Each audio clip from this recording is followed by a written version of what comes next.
La muerte y la vida están en el poder de la lengua. Y lejos de verlo como retórica, le animo a que preste triple atención a los sencillos ejemplos.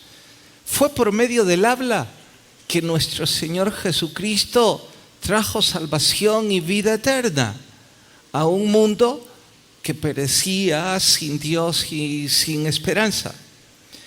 Pero también fue por medio de la lengua que la serpiente engañó a Eva.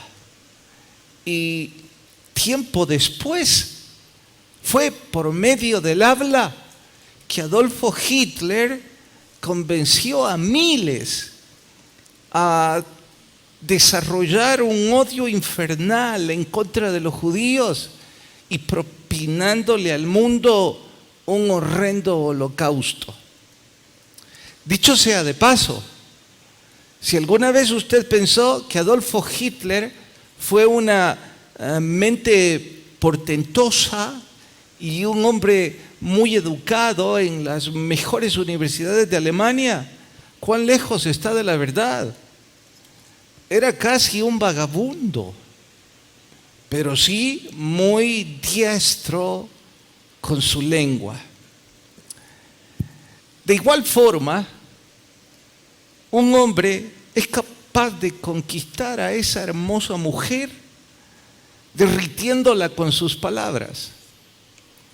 Y con esa misma lengua, tiempo después, la destruye hasta volverla miserable. Vaya poder el que llevamos dentro de nuestra boca, ¿no? Sin exagerar una pizca, no sé si hay algo más poderoso que nuestro hablar. Usted dirá, bueno, sí, hay más poder en una imagen que en 1000 palabras, hay más poder en las redes sociales. No, todas ellas se fundamentan en el poder del habla, en el arte de la comunicación, en la forma de usar nuestra lengua. Esto no es nuevo. Santiago sabía desde que se escribió esta carta que así como hacemos bien con ella, podemos hacer mucho daño.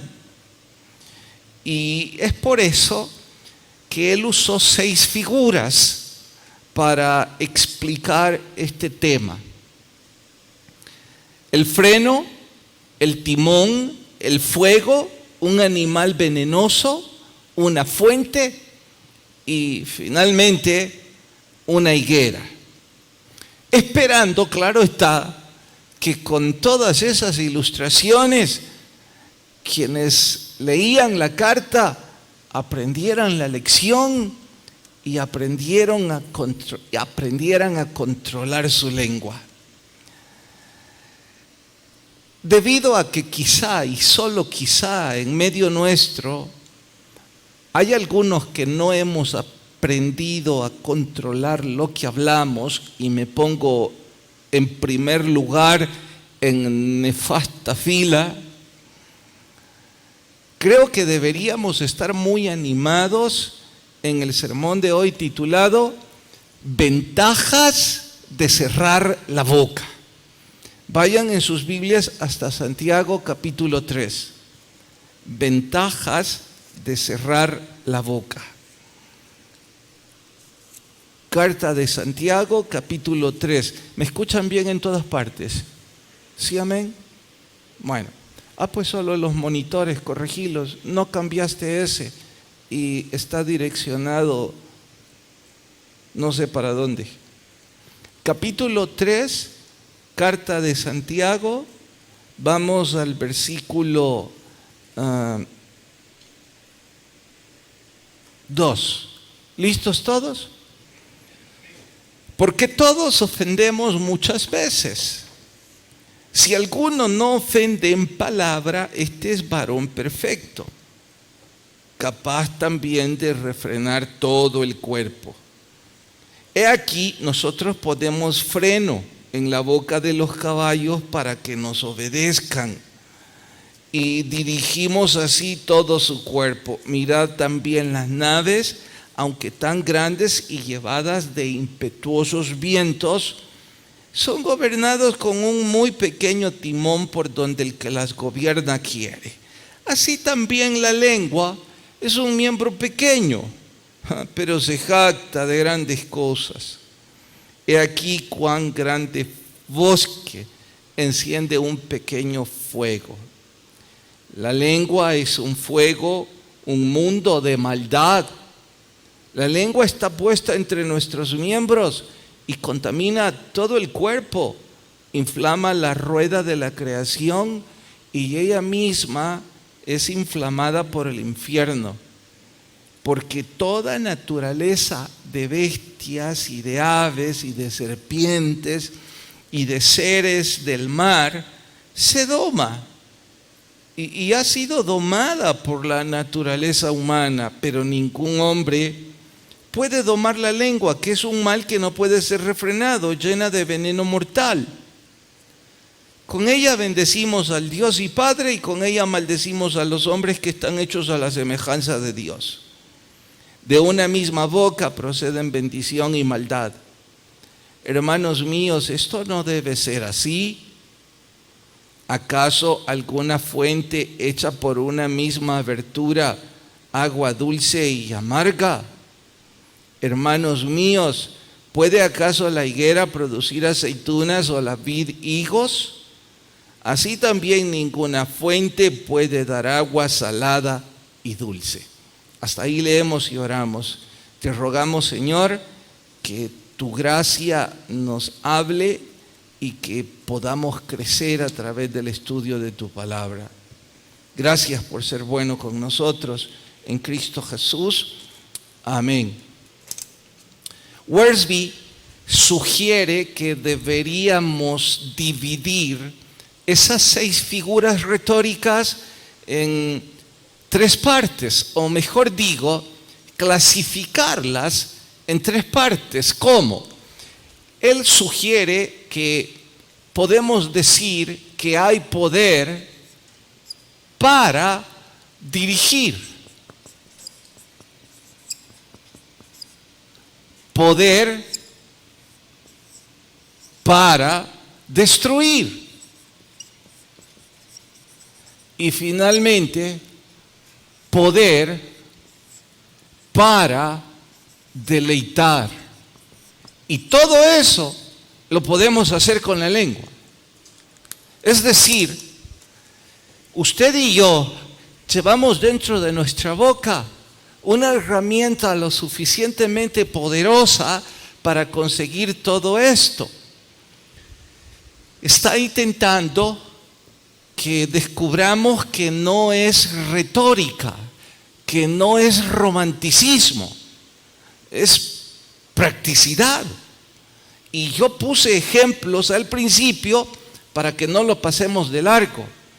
Pero aquí hay una cantidad de mujeres, espero que no sean muchas, que están mal casadas.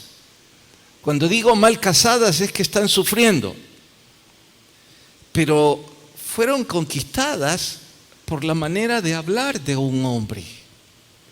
Eso las derritió. Él tuvo poder para con su boca embaucarle. Y 10 ejemplos más, para bien o para mal. Pues bien, Santiago ocupa que para dirigir hay 2 figuras. Una es el timón y la otra es el freno. Ya los desgloso en un minuto. Que para destruir hay otras 2 figuras y usa una pequeña chispa y un animal venenoso. Bueno, ocupa varios, los que hemos leído. Y que para deleitar está una fuente y hay un árbol. Explica los 6 Pero Wiersbe sugiere que para poder entender mejor, asimilar mejor el mensaje, es mejor clasificarlo así y pensar, con la lengua puedo dirigir, puedo destruir o puedo deleitar, que finalmente depende de mí. En cuanto, voy a ir en orden, en cuanto al freno, se está refiriendo al cabestro que usan los caballos. ¿Sabía usted que la altura promedio de un caballo es 1.67 metros en su lomo? Eso significa, claro, no son los más altos. Esa es la estatura promedio. Yo mido 1.77, así que 10 centímetros menos sería por acá. ¿Puede imaginar la altura de los lomos de un caballo promedio? Y en peso son 1000 libras. Yo peso 196, así que son 5 veces mi peso. Estamos hablando de un monstruo. Pero un niño es capaz de dirigir a ese monstruo apenas con un cabestro. Y cuando nosotros, ya que somos citadinos y no somos jinetes, escuchamos hablar de un cabestro, se nos imagina algún artefacto especial, pero lo cierto es que en los pueblos ocupan lo que está a la mano para poner ese freno. Y a veces lo que está a la mano es un simple lazo, pero lo consiguen. Consiguen que la lengua del caballo sea lo suficientemente cómoda o lo suficientemente dolorosa para que un niño ordene ese monstruo. Y todo está en la lengua. Podemos dominar, dirigir un monstruo apenas con ese cabestro. El mismo ejemplo pone con el timón, haciendo eco de las grandes embarcaciones. Apenas una pequeña circunferencia guiando una ciudad mar adentro. No deja de uno sentirse casi tonto. ¿De qué le estoy hablando? Cuando estuve predicando, me invitaron a compartir en unas conferencias en Ensenada, Baja California, y esa ciudad es muy conocida porque los cruceros paran ahí. Es un sitio increíblemente hermoso para el turismo. Y es costumbre de los turistas, de los locales, llevar a los turistas a caminar por ese, olvido cómo se le llama, pero es una especie de muelle en donde los cruceros encallan, si es que esa es la palabra correcta. Oiga, no sé cómo describir esos monstruos. Lo único que a mí se me ocurrió es que era algo así como el crucero que yo vi, algo así como 4 veces el Hotel Intercontinental, el que está atrás de Metrocentro. Y me pregunté, mientras yo veía una pequeña ciudad llegando al puerto, wow, ¿cómo construyeron esa nave?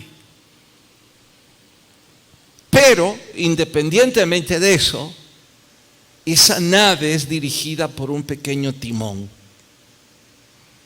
Días después vino al país el barco Logos, que es una embarcación con fines misioneros, y el capitán pues era amigo del pastor senior de Patmos, hicimos amistad y nos invitó a algunos a estar en dicha embarcación, entrar en la cabina y conocer los principios de un barco.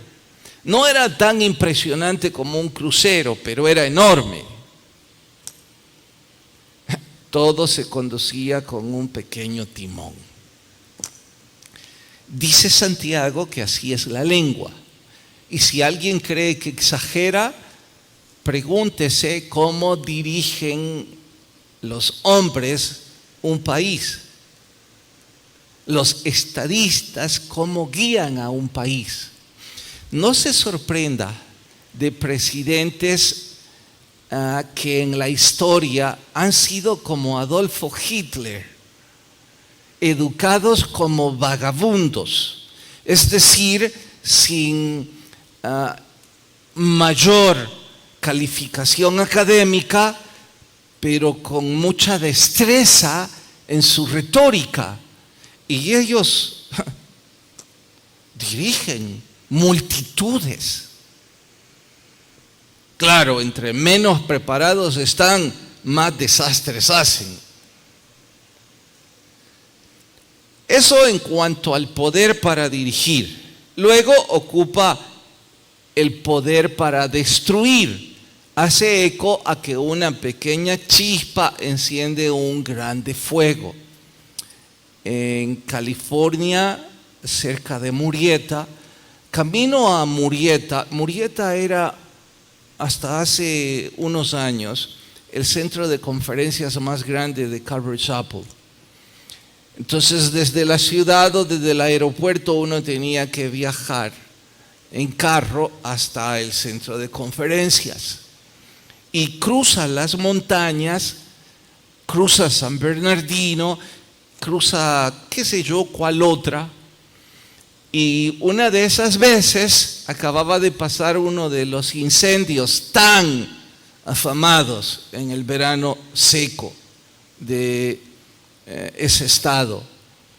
Cuando uno ve hacia las montañas y ve todo eso café y ve las cenizas de cientos de casas consumidas por esos incendios, y estoy hablándoles de residencias enormes en nuestro contexto socioeconómico, son mansiones consumidas.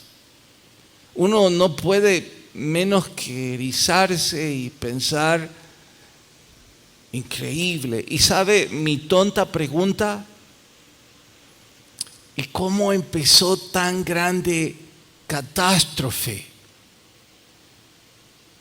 Quien me estaba llevando respondió, un loco pirotécnico, enajenado, encendió una pequeña chispa en el bosque seco y esa chispa destruyó 10 veces más lo que tus ojos están viendo. Santiago dice que así es la lengua, como una pequeña chispa. No debería sorprendernos ni mucho menos sugerir que eso es extremista, porque esa lengua que conquistó a esa mujer también fue capaz de volverla miserable y amargada y de destruir hijos y qué sé yo cuántas cosas más. Más adelante habla sobre un animal venenoso. Hace eco a los leones hambrientos, a un caballo sin freno y a serpientes venenosas. Afortunadamente en mi vida he visto una serpiente venenosa y espero nunca tener que verla ni espantarme con ella, y mucho menos un león hambriento. Pero puedo imaginarlo porque sí he visto 2 o 3 caballos desbocados. Son increíbles bestias. Yo ya les he contado mi fantasía no cumplida de poder cabalgar. Las veces que lo he intentado he tenido una triste experiencia, y la última fue precisamente con un caballo desbocado. Yo no lo estaba llevando al desbocado, el desbocado venía tras de mí.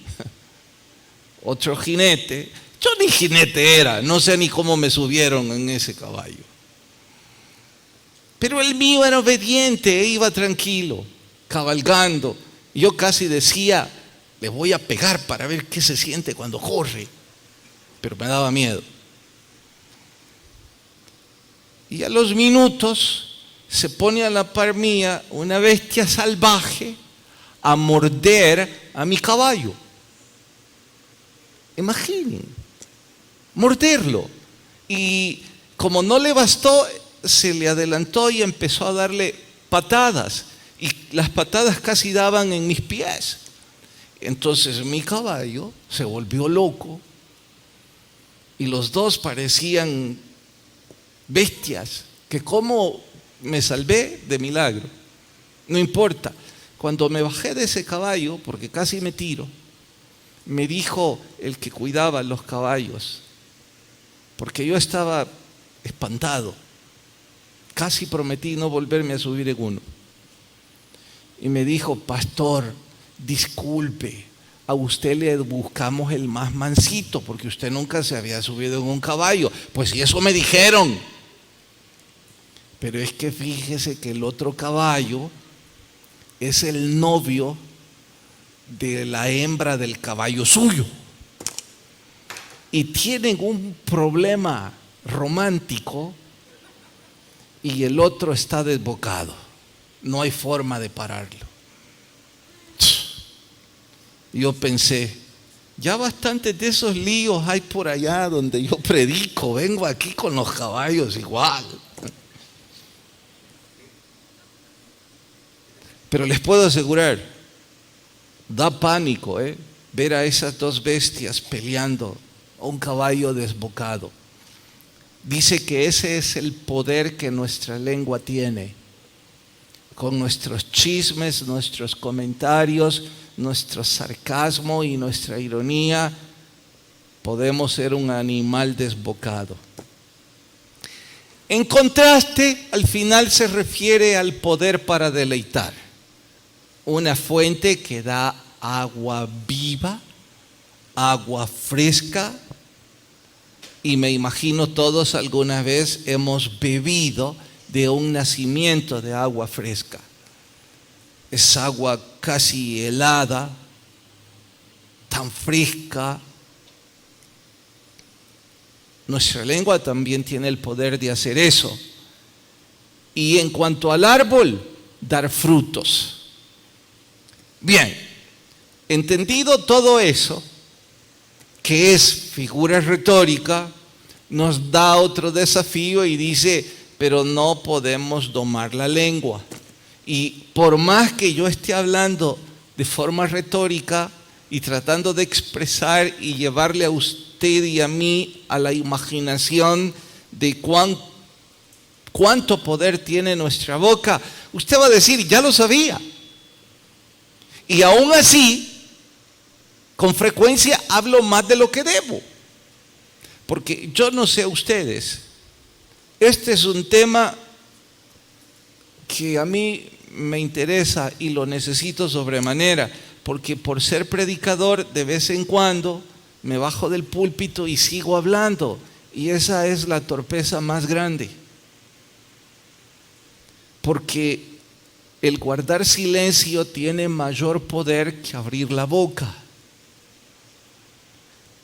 Y yo no estoy seguro, no, sí estoy seguro que no he aprendido la lección. Y temo que hay varios aquí que tampoco la han aprendido y que no aprenden a tener la boca cerrada, que la abrimos cuando no debemos y ya no hay forma de dar marcha atrás porque ya destruimos o ya lastimamos, porque tiene poder. ¿Saben hay cuando menos 87 versículos en la Biblia que nos advierten el riesgo de usar mal nuestra lengua. Cuando menos 87 versículos. Vaya que es un tema que todos deberíamos intentar aprender la lección. Por eso se me ocurrió, mientras estaba leyendo algunos de esos versículos, darme algunas claves, compartirlas con ustedes, que me recuerden que bien hago con tener la boca cerrada. Por supuesto que si les dijera, es mejor que memoricen los 87 versículos, tomaríamos la lengua de una buena vez por todas. Pero no estoy seguro que usted y yo seamos capaces de recordar esos 87 versículos. Ni creo que varios de ustedes y yo corramos a memorizar esos versos.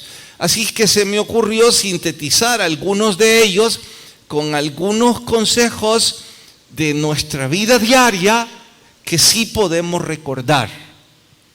Siempre y cuando ya hayamos entendido lo peligroso que es nuestra lengua, si no la usamos bien. Así es que, primer consejo, pida en oración cada día tener la boca cerrada. Creo que muchos de ustedes, y yo en primer lugar, nunca incluimos eso en nuestra lista de peticiones, porque no creemos que sea algo necesario o algo tan importante. Entienda, es importante, porque podemos hacer mucho daño. Así es que es mejor tenerla cerrada. Si nosotros incluimos esta petición todos los días en nuestra oración, suceden dos fenómenos.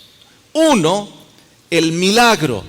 El Espíritu Santo obra en nosotros, nos favorece sabiendo que es una de nuestras peticiones.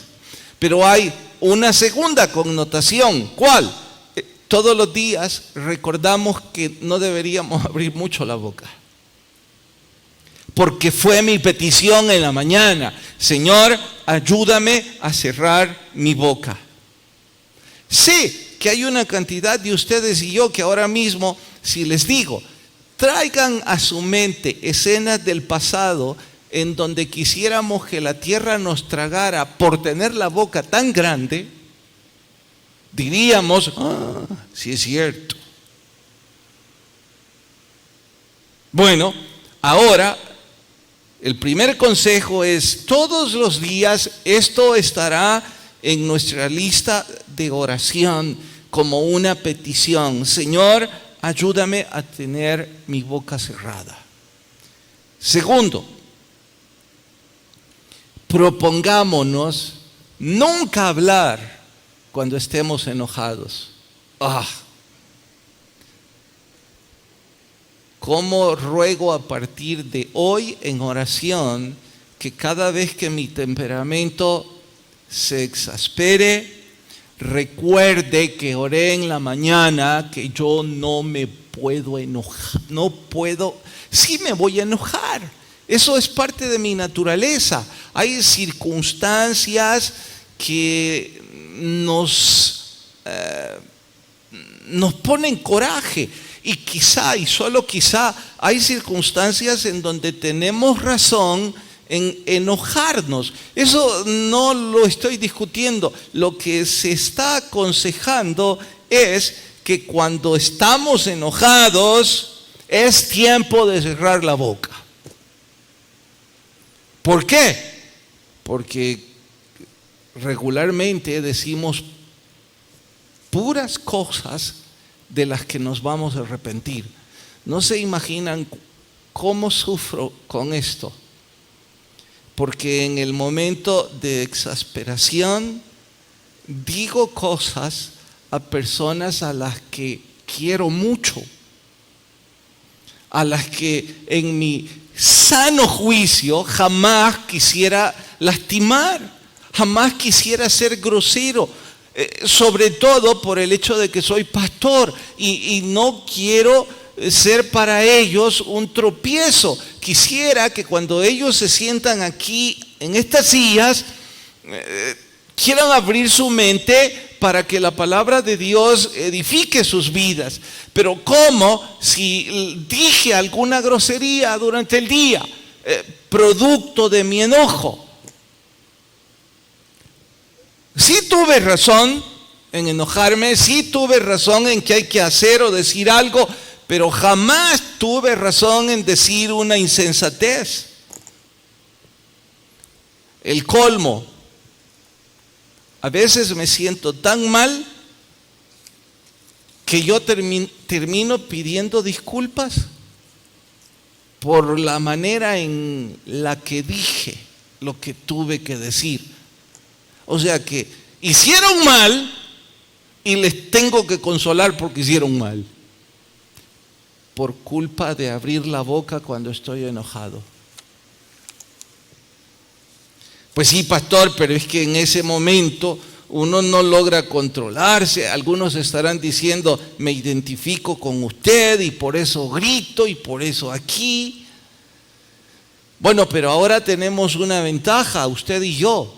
Está en nuestra lista de peticiones. Estamos orando. Y como estamos orando, hay poder ahí. Debo testificar esto, creo que les ayudará, les servirá. La semana que recién pasó, el estrés llegó a mi diario vivir a niveles más allá de lo que casi nunca. Las conferencias, la boda de mi hijo, tantos extranjeros viniendo, el hospedaje, los hoteles, el dinero que eso significa, las predicaciones, los pastores invitados, mucho. Pero cuando empezó la semana, yo le pedí al Señor que tuviera mi temperamento bajo control y se lo decía a diario y se lo suplicaba.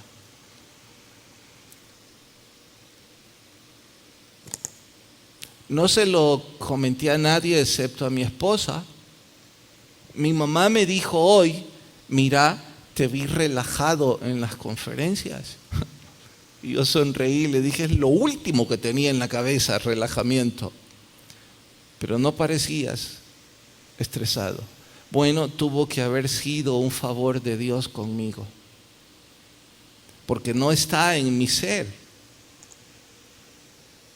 Hay poder en la oración. No es que esta vez yo fui sabio. Es que el Espíritu Santo obviamente me tenía pendiente.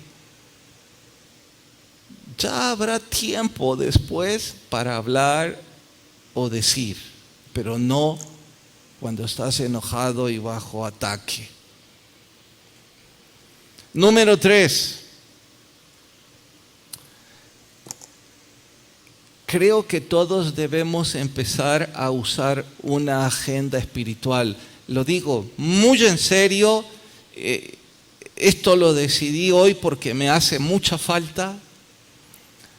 Yo sé que todo lo que no se pone en blanco y negro no puede traducirse a color. Y eso lo sé desde que estudié ingeniería. Tenés que escribir todo, tenés que diagramar todo, tenés que poner todo en blanco y negro para que cuando tenés un desorden mental por muchas actividades llegando, entonces tu desorden mental se enfoque en algo que ya está escrito y te direccione. Eso no es ninguna novedad para mí. Lo que sí es novedad es que uno de mis referentes recomienda que en mi agenda, que yo nunca he usado y hoy empezaré a usar, escriba algunas de mis peticiones y dice este referente: escriba también algunas de sus victorias por tener la boca cerrada. Y escriba también algunas de sus derrotas por no cerrarla. De modo que si ese es como un libro de vida, cuando una vez más usted se enfrenta a esto, esa agenda le puede retroalimentar y usted puede decir, bien haría en cerrar mi boca. ¿Saben qué? Es casi como tener un libro de sermones, en donde cada vez que usted viene a la iglesia, las notas que ustedes toman, no todos, pocos lo hacen, pero ahí hay una página para que todos tomen notas. Entonces esa página deberían llevarla a casa y en una especie de libreta o cartapacio, con un sacabocado, ponerla ahí y de vez en cuando usted repasarla. Y temas como el de hoy, deberíamos ponerle un post-it en color amarillo fosforescente, porque deberíamos decir, esto lo tengo que practicar a cada rato, porque yo soy uno de esos que me meto en cada lío por no tener la boca cerrada, o por hablar cuando no debo hablar. Cuarto, imagínense los que no anotan. Han de tener memoria fotográfica, que están grabándose todo o están diciendo, yo soy de los que nunca hablo, pastor. Bueno, bien por usted, no necesita esto. Cuarto, odie ser el antipático, odioso y repugnante sabelotodo.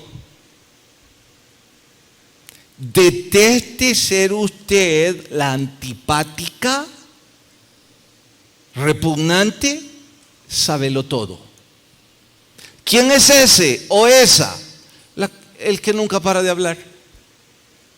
Cualquier tema que salga en la mesa, él o ella lo sabe. No, así hice yo. Cualquier cosa. Y si no se ha, y yo no estoy diciendo que no se haya involucrado, a lo mejor sí. A lo mejor usted es una de esas personas que realmente ha sido emprendedor y se mete en todo, hasta en donde no debe, sobre todo. Pero cuando está en una conversación y quiere pintarse que lo sabe, usted a sí mismo, a sí misma, se está pintando ante los demás como antipático, como arrogante y como un sabelotodo. No es nuevo para ninguno de nosotros que la ganadora en una conversación siempre es la humildad. Esos hombres y esas mujeres que con su sencillez y su discreción enamoran, y que yo al menos digo, si tan solo aprendiera a hablar como este. ¿A qué digo como este? Casi siempre habla cuando le preguntan. Bueno, pastor, ¿y qué significa? Me tengo que convertir en una persona que nunca comparte, que no es amena. No. Esto significa que en esas conversaciones en donde no hemos llegado para hacer amistad, sino que cualquier otra relación. Bueno, y a veces, incluso también en esas fiestas en donde la idea es hacer amistad, también deberíamos poner esto en práctica. Porque si no ponemos en práctica lo de no ser el sábelo-todo, nos vamos a convertir de paso en el traidor. ¿Quién es el traidor? El que habla de más siempre. Por abrir la boca de más, lo enredan y dicen que él o ella es el traidor. Y de repente su nombre anda para arriba y para abajo. Y usted dice, ¿pero yo qué dije? La verdad es que no dijo mucho, pero como habló más de lo que debía, usted es el que está traicionando a todo mundo. No es nuestro tema hoy, pero esa es la razón por la que no deberíamos usar redes sociales para transmitir nuestra opinión. Nos van a enredar. Nos van a enredar. Pero yo quiero expresarme. Bueno, siga abriendo la boca. Pero si usted no se expresa, nadie sabe cuál es su opinión y consecuentemente usted sube a un escalón de discreción, de misticismo y de atracción. A ver si me doy a entender. Las personas reservadas, cautelosas y prudentes son siempre personas discretas que tienen un grado de misterio que enamora. No es que se esfuercen para eso. Son elegantes en su discreción. De hecho, les tengo que contar que el diccionario asocia a las personas que hablan mucho con charlatanes. Una persona charlatana es una persona que habla mucho. Y cierto o no, que charlatán suena a una palabra despectiva y ofensiva. ¿Sí? Pero todos los charlatanes son los que hablan mucho. ¿Y qué es un charlatán? Es lo contrario a un discreto. Un charlatán es una persona locuaz, insustancial, embaucador e indiscreto. Sorpréndase cuando empezaron a usar el vocablo de charlatán. Lo ocupaban para los curanderos y para los que vendían indulgencias en los mercados. El curandero en el mercado, hoy ya no se ve mucho, pero cuando yo estaba joven, recuerdo que se subían a los buses un hombre que vendía la cura para el cáncer, que andaba ciertas hierbas y que le curaba todo. Si se le estaba cayendo el pelo, le iba a crecer en una semana. Los más jóvenes que están pensando, el pastor está exagerando, pregúnteles a los de mi edad y verán que no estoy exagerando una pizca. Y uno decía, ¿cómo pueden decir tanta locura? Pero la gente les compraba los frascos, ¿recuerdan? En los buses siempre hacían negocio. Y a veces no les alcanzaban las manos para eso. Bueno, el diccionario dice que esos son los charlatanes, los embaucadores. Y si no me creen mucho, de hecho, Billy Joel, no es Billy Joel, es Paul McCartney y el finado Michael Jackson compusieron precisamente una canción de charlatanes que vendían esas pócimas mágicas de pueblo en pueblo, mintiendo a todo mundo para hacerse fuerte. Olvido cómo se llamaba la canción. No es importante. Creo que usted y yo no queremos que nadie nos tenga por charlatanes. Y para que no nos tengan así, pues hay que ser discretos.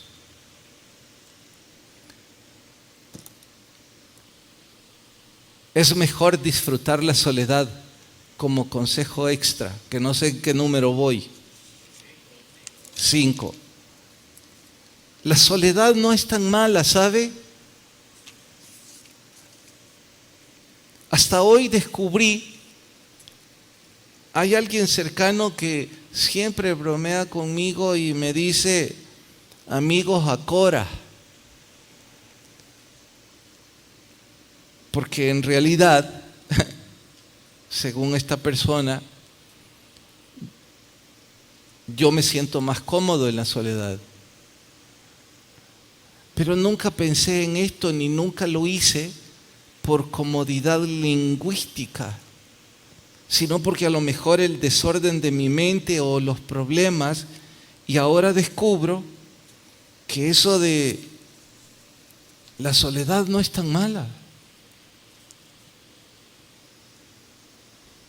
A lo mejor la soledad en un grupo que se están hablando tonterías, en un grupo que están hablando palabras sucias, en un grupo donde están haciendo comentarios de doble sentido y vulgaridades e inmoralidades.